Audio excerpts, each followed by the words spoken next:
Eruvin Daf Kuf, 100 Daf.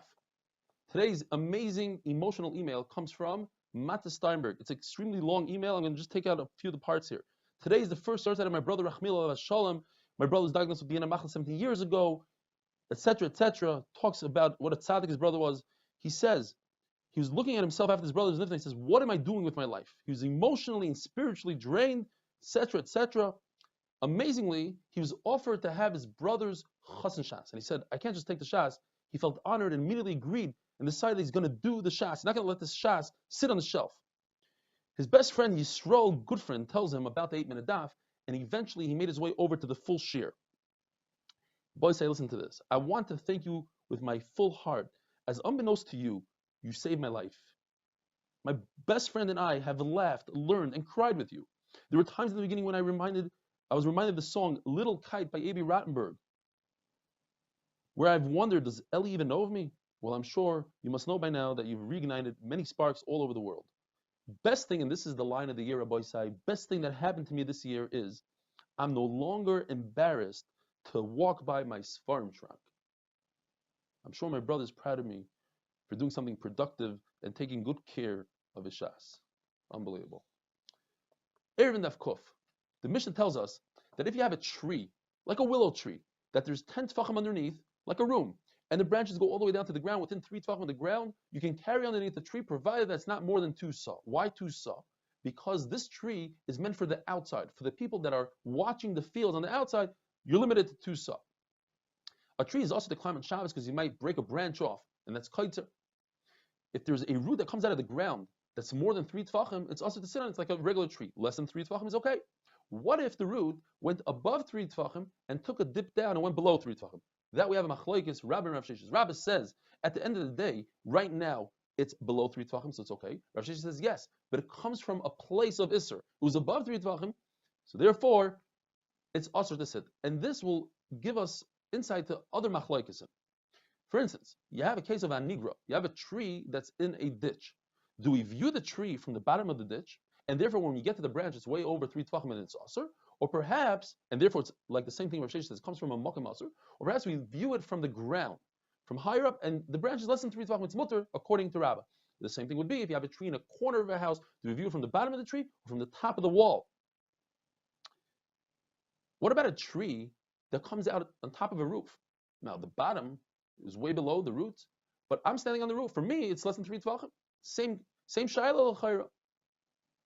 Rav Yosef passing like Rabbah, that we go by the roof where you're standing and you have 3 tefachim right there.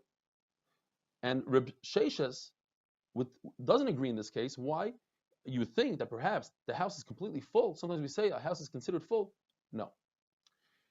You're not allowed to climb a tree on Shabbos. You're not allowed to get on an animal on Shabbos. You're not allowed to lean, hang, and you can't go on the animal or onto the tree before Shabbos. But you're allowed to climb a fence on Shabbos because it's not about exertion, etc. It's about not breaking a branch on Shabbos, and that doesn't apply to a fence and a pit, etc.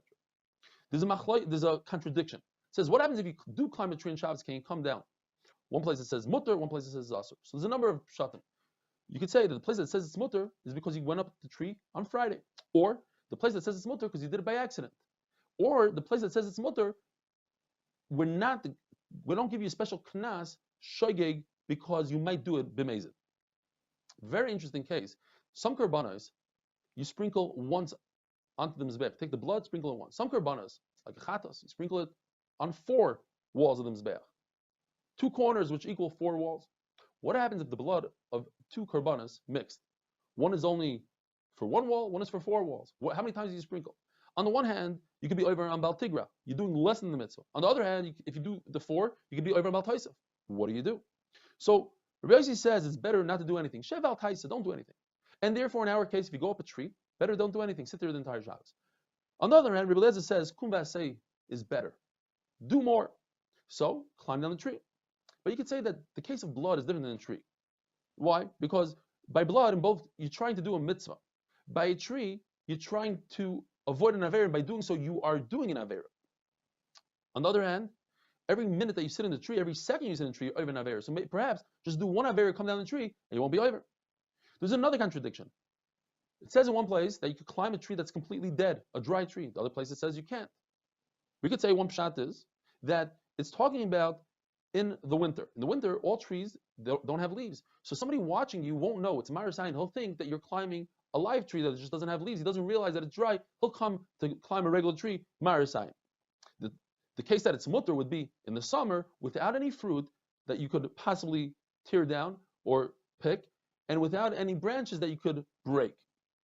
Rav says that it's also to go on such a tree, even though it doesn't have fruit and branches. That's because Bika Matzah, Begada Bergader, in other words, he found a place with Amaratzim, he had to make a gzera for them.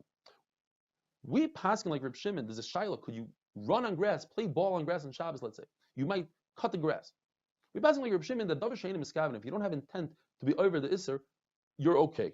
Otherwise, we could say that there's a difference between dry grass and moist grass, or between the summer when there's seeds, you might be seeding the grass, or if you're wearing shoes and not wearing shoes over here, if you don't wear shoes, you could tear the grass easier because it could get tangled in your toes. If the shoes have spikes, don't have spikes, or if it's long grass. But because we're passing like Reb Shimon, we don't have to come onto all these different pshatim. Says the Gemara, it's usher to force a wife l'dvar mitzvah for relations, and if you do so, you won't have proper children. If a person repeats relations, so on the one hand, if it's with his wife's consent, it's a good thing. You'll have banim scharim. If not, it's an aveira. A woman who initiates, she'll have children that are greater than in the generation of which Rabbeinu, who weren't in the Vainim. We see from Leah, who initiated, she had Yisachar from that, and he was a Navain, and that's a good midah. What's not a good midah is to say it with the pet, to say it, to ask for it. You just wear special clothing, etc.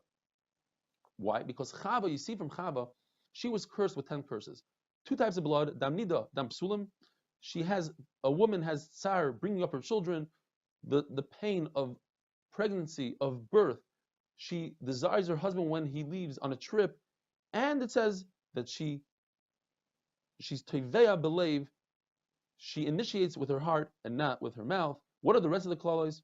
She has to cover her hair like an avela.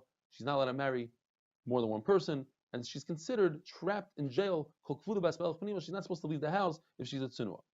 In the Brisa it says differently. She grows her hair long like a shade. She relieves herself like an animal, and she's a pillow to her husband. The other man says these are great things. These are positives, not negatives. Rebbe says without the Torah we can learn derech eretz from the animals. To be tznius like a cat, not to steal like an ant, to have one partner like a pigeon. And the Gemara says something very interesting.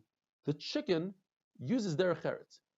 He initiates, he talks nicely to his chicken wife and promises her nice clothing, a long coat, and afterwards he says, I'm sorry, I didn't realize I don't have money. I promised if I would have, I would buy you a nice long coat. Rabbi Isai, have a wonderful day.